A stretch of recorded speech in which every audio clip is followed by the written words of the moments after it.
Hello everyone and welcome to Heartly Medicos. In this video, we are going to discuss the second vital sign which is pulse. Pulse क्या होती है? जब हमारा left वेंटिकल of the heart जब contract करता है तो उससे जो हार्ट बीट प्रोड्यूस होती है और जो पल्स वेव क्रिएट होती है वो पल्स कहलाती है। पल्स असेसमेंट किया कैसे जाता है? Pulse assessment is the measurement of pressure pulsation created when the heart contracts and ejects blood into aorta। जब भी हमारा हार्ट कॉन्ट्रैक्ट होता है और आयोटा में वो जब ब्लड इजेक्ट करता है तो उसकी जब हम पल्स वेव को जब काउंट करते हैं उसी को पल्स असेसमेंट कहा जाता है। अब देखते हैं कि कैरेक्टरिस्टिक्स क्या होती हैं पल्स की, क्वालिटी क्या होती है, रेट क्या होता है पल्स का, रिदम क्या होती है, वॉल्यूम क्या होता है। सबसे पहले देखेंगे पल्स क्वालिटी। पल्स क्वालिटी मतलब कि आपको जो भी पल्स है वो फील कैसी हो रही है, उसका रिदम कैसा है, उसकी फोर्सफुलनेस कैसी है। जैसे कभी कभी आप पल्स अगर देखते होगे तो पल्स जो है आपको कभी बहुत ही उभरी हुई आपको वेन फील होगी, या फिर कभी कभी ऐसा होता है कि वो वेन आपको फील ही नहीं होगी, तो उसको हम कहेंगे कि पल्स की क्वालिटी क्या है। नेक्स्ट है पल्स रेट। पल्स रेट क्या है कि measurement of cardiac output obtain by counting the number of apical और peripheral pulse over a pulse point. Pulse rate जब भी आप मेजर करते हो pulse rate in a minute, तो उसी को हम क्या कहते हैं, पल्स रेट। जो नॉर्मल पल्स रेट क्या होती है, 60 to 100 बीट्स होती है पर मिनट अडल्ट के लिए। और जो डिफरेंट अगर हम देखा जाए एज ग्रुप, इन्फेंट की अलग होगी और न्यूबॉर्न बेबीज़ की अलग होगी, न्यूनेट की अलग होगी, और जो पल्स रेट है वो चेंज होती है अकॉर्डिंगली एज। ब्रेडिकार्डिया यहाँ पे देख लेते हैं क्या है। Bradycardia is when the heart rate is less than 60 beat per minute in an adult, उसको बोल देंगे ब्रेडिकार्डिया। टैकीकार्डिया क्या है, जब हार्ट रेट एक्सेस होती है 100 बीट पर मिनट से, तो उसे हम कहेंगे ट्रेकीकार्डिया। पल्स रिदम क्या है कि जो पल्स है वो रेगुलर है कि नहीं है, कि इरेगुलर है। रेगुलर मतलब क्या, जब हमारी पल्स इवनली स्पेस्ड, यानी कि उसका जो रिदम है वो इवन है, वो एक के बाद एक हमारा हमें पल्स रेट हमें एक के बाद एक फील हो रही है। और इरेगुलर क्या है, जब हमको पल्स रेट है, अगर हम पल्स असेसमेंट कर रहे हैं और हमें एक, जैसे कि अभी एक पल्स मिली, उसके बाद कुछ देर बाद हमें दूसरी पल्स मिल रही है, तो उसमें देखा जाएगा कि वो 1 सेकंड के बाद या 2 सेकंड के बाद, अगर वो 1 सेकंड के बाद कंटिन्यूस हो रही है तो उसको हम रेगुलर बोलेंगे। अगर वो 1 सेकंड के बाद, अगर फिर वो 2 सेकंड ले रही है या फिर 3 सेकंड ले रही है, रेगुलर पल्स बीट हम उसको नहीं कहेंगे। डिसरिदमिया क्या है, irregular rhythm caused by an early late और मिस्ड हार्ट बीट। जैसे कि अभी मैंने बताया कि जो हमारी पल्स की जो रिदम है वो इरेगुलर है, यानी कि वो हर 1 सेकंड में वो बीट नहीं कर रही है, हर 1 सेकंड में हमारा हार्ट बीट नहीं कर रहा है, जिससे कि हमें पल्स जो मिलनी चाहिए वो नहीं मिल रही है। या तो वो बहुत ही पहले हो जा रहा है, उसके बाद फिर सेकंड पल्स रेट हमें फील हो रही है, या फिर वो बहुत ही बाद में हो रहा है जिससे हमें फील ही नहीं हो रही है। तो दिस इज़ कॉल्ड डिसएरिथमिया, यानी कि जब जो हमारी रिदम है वो रेगुलर नहीं है। पल्स वॉल्यूम क्या है, pulse volume is the measurement of strength और amplitude of force exerted by the ejected blood against the arterial wall with each contraction. जब भी हमारा जब जो पल्स वॉल्यूम जिसे हम डिस्क्राइब करेंगे, अगर जो हमें वे आर्टीरियल है या फिर जो हमारी वेन है, न आर्टीरी है जो हमारी वो नॉर्मल है, उसको हम ईज़िली फील कर सकते हैं। वीक है यानी कि वो थ्रेडी है, यूजुअली रैपिड यानी कि एकदम बहुत ही धागे जैसी है। स्ट्रॉन्ग मतलब बाउंडिंग है, मतलब आप फील करोगे तो उसको प्रेस करोगे वो वापस से कि अपना शेप रिगेन कर लेगी। ठीक है, अब हम देखते हैं डिस्क्रिप्शन है पल्स वॉल्यूम स्केल क्या है।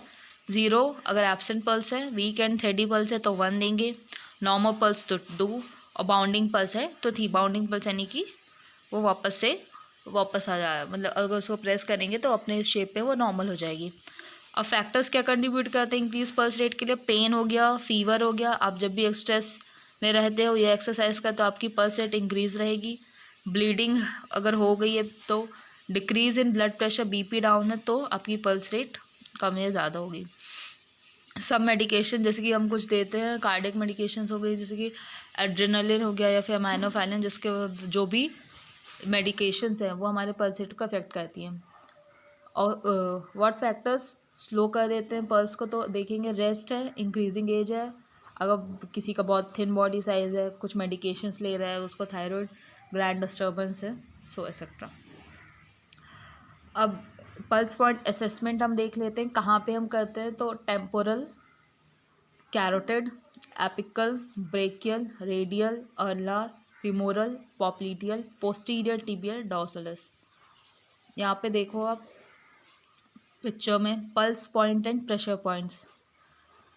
सुपरफिशियल टेम्पोरल, कैरोटिड नेक के पास, एक्सटर्नल मैक्सिलरी यानी हमारे मैक्सिला के पास, मैंडिबल के पास।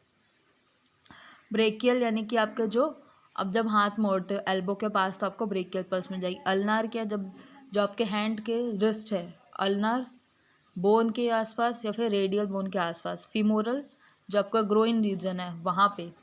पॉप्लीटियल आपके नीज के पीछे। डॉर्सल पेडोलिस आपके जो फूट है वहाँ पे, एंकल के आसपास पे।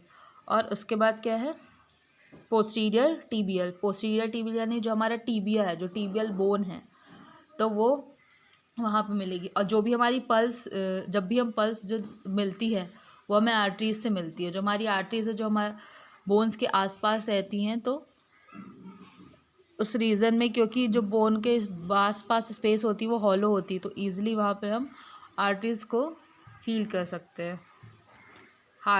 थ्रू स्टेथोस्कोप भी पल्स रेट हम काउंट कर सकते हैं। कहाँ रखेंगे उसको, हार्ट के एपेक्स पे रख के। ये आपको दिया, आप देखो इस पिक्चर में, ये ब्रेकियल पल्स जो फर्स्ट पिक्चर में, सेकंड है ये ले रहा है radial pulse, third is apical pulse, then this is femoral pulse, ये पॉप्लीटियल है, उसके बाद पोस्टीरियर ट्रिबेलिस है, एंड दिस पेरिफेरल पल्स। अब असेसमेंट देखेंगे तो पेरिफेरल पल्स यूजुअली क्या होती है, रेडियल पल्स होती है। इसको असेस करते हैं, पाल्पेशन का सबका अलग अलग है। न्यूबॉर्न और चिल्ड्रन में 2 से 3 ईयर्स तक ही हम पेरिफेरल असेसमेंट कर सकते हैं। तो उसमें हम क्या करेंगे, एपिकल पल्स मेजर करेंगे किन में, न्यूबॉर्न और चिल्ड्रन जो कि 2 से 3 साल के हैं।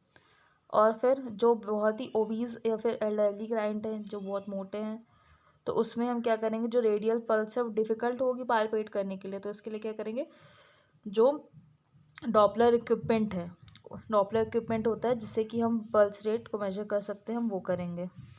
इंडिविजुअल जिसको हार्ट डिजीज़ है तो उनको एपिकल पल्स असेसमेंट की ज़रूरत है, तो उसके लिए हम एपिकल पल्स असेसमेंट करेंगे। और इंडिविजुअल जिनको कोई सर्कुलेशन है स्पेसिफिक बॉडी पार्ट में अगर उनका नहीं है, जैसे कि लेग सर्जरी, तो उसके लिए हम डॉर्सल पेडलिस के लिए असेस करेंगे। Apical pulse assessment, apical pulse is indicator for clients whose peripheral pulse is irregular as well as for the client with unknown cardiovascular, pulmonary and renal diseases।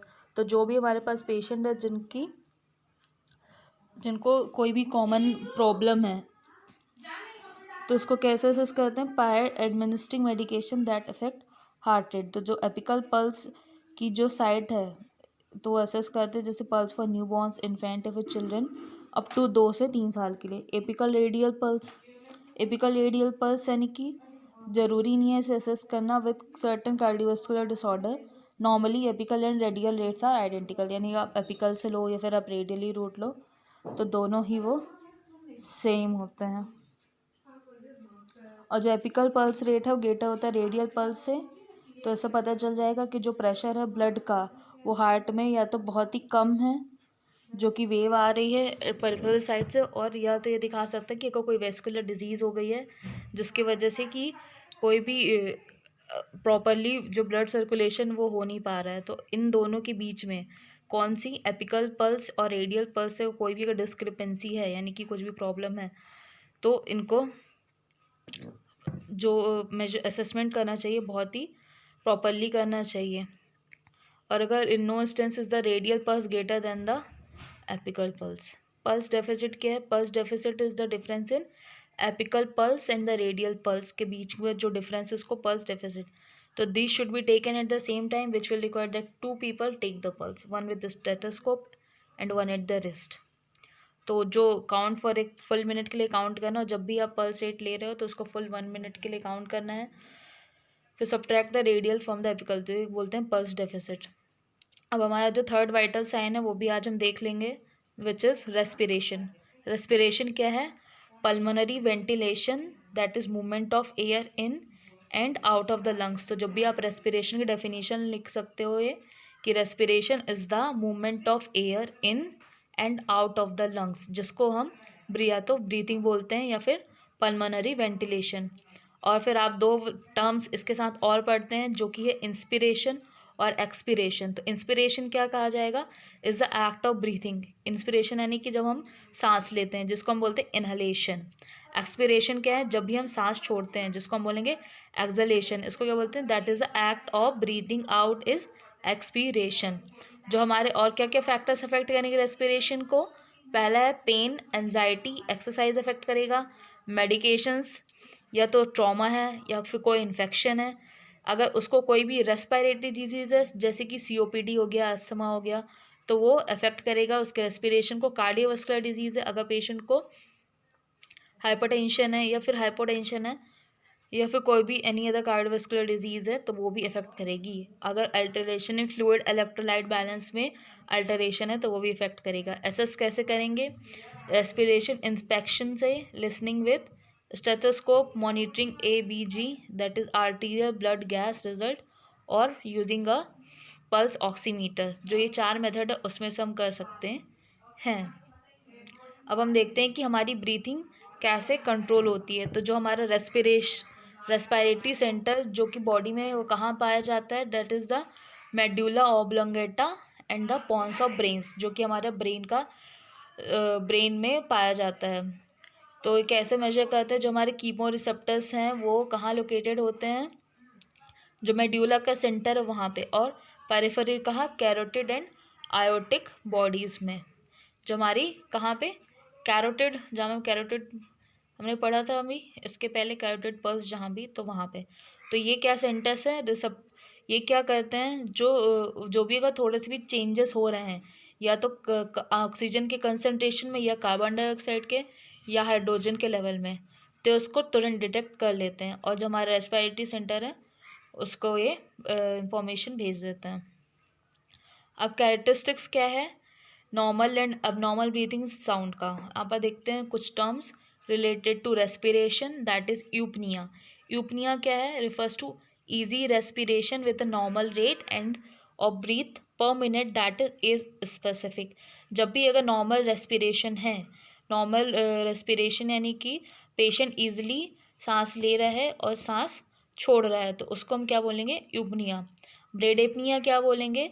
जब respiratory rate उसका 10 है या बहुत ही कम है पर मिनट, तो उसे हम बोलेंगे ब्रैडिपनिया। हाइपोवेंटिलेशन क्या है? जब भी सैलो रेस्पिरेशन होने लग जाए, यानी कि पेशेंट फुल्ली ब्रीथ नहीं कर रहा है या फिर फुल्ली एक्सहेल नहीं कर रहा है, तो दैट इज़ हाइपोवेंटिलेशंस। टैकेपनिया क्या है? रेस्पिरेटरी रेट जब भी ग्रेटर हो जाए 24 ब्रीथ पर मिनट से, तो उसको हम बोलेंगे टैकेपनिया। हाइपरवेंटिलेशन क्या है कि it's characterized by deep rapid respiration. जब पेशेंट बहुत तेज़ से सांस ले रहा हो, वो बहुत तेज़ से सांस ले भी रहा हो और तेज़ से सांस छोड़ भी रहा हो, उसको हम क्या बोलेंगे? हाइपरवेंटिलेशन।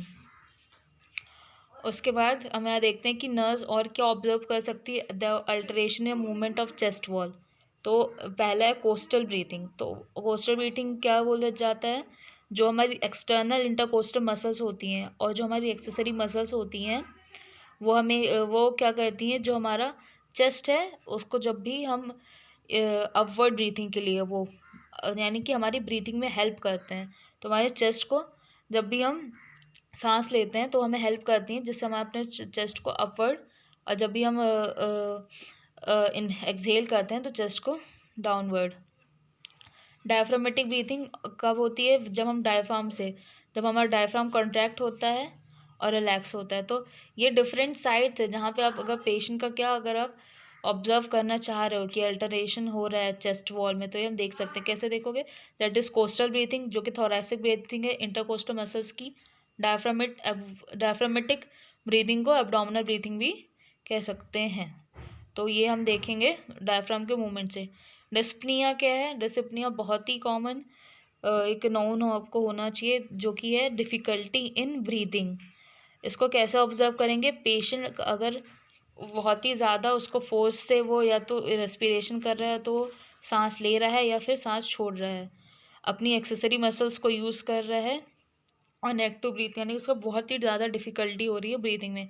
एपनिया क्या है कि respiration cease for several seconds, यानी कि ना तो वो सांस ले पा रहा है ना तो वो सांस छोड़ पा रहा है फॉर सेवरल सेकेंड्स। यानी सी अगर देखा जाए अगर उसकी जो रेस्पिरेटरी 24 ब्रीथ्स पर मिनट है तो उसकी रेस्पिरेटरी रेट या तो वो हो ही नहीं रही है, यानी कि वो सीज हो जा रही है। Persistent cessation is called respiratory arrest. अगर वो परसिस्टेंट सेसेशन हो गया है, यानी कि ना तो वो ब्रीथ कर रहा है ना तो ब्रीथ इन कर रहा है ना तो ब्रीथ आउट कर रहा है, तो उसे हम कहेंगे एपनिया। कितने सेकेंड्स के लिए? For several seconds.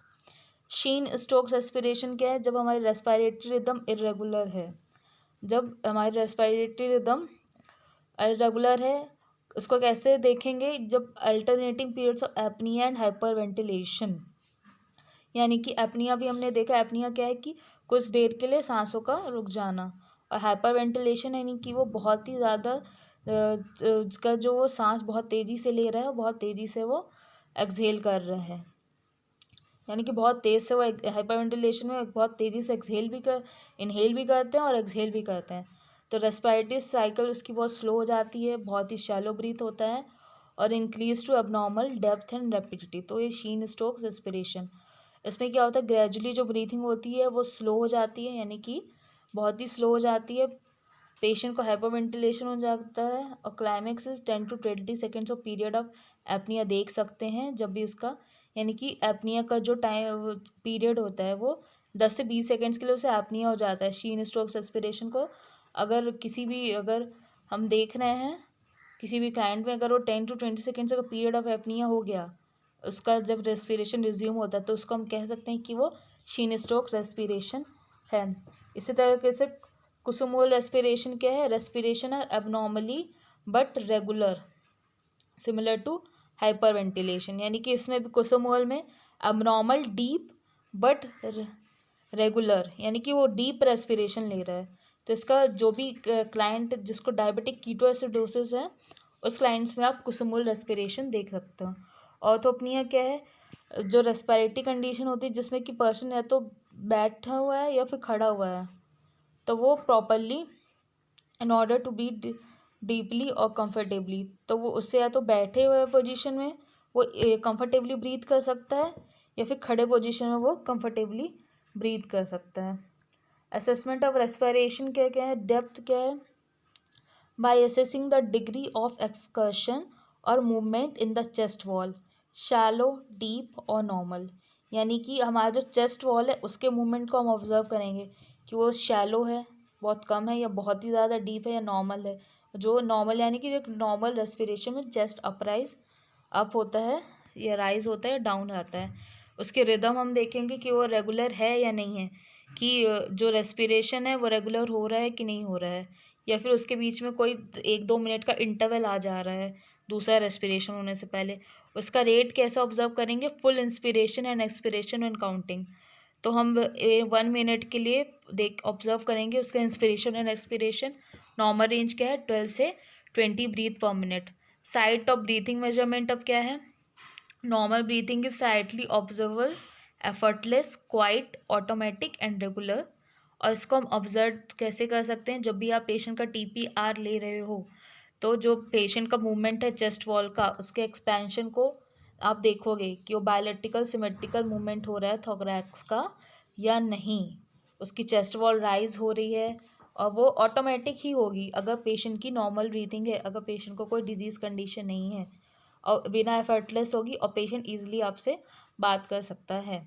Another method क्या है? नर्स जो कि असेस कर सकती हैं ब्रीथिंग का, वो बाई अपना जो back of the hand next to the client's nose, and mouth to feel the expired air.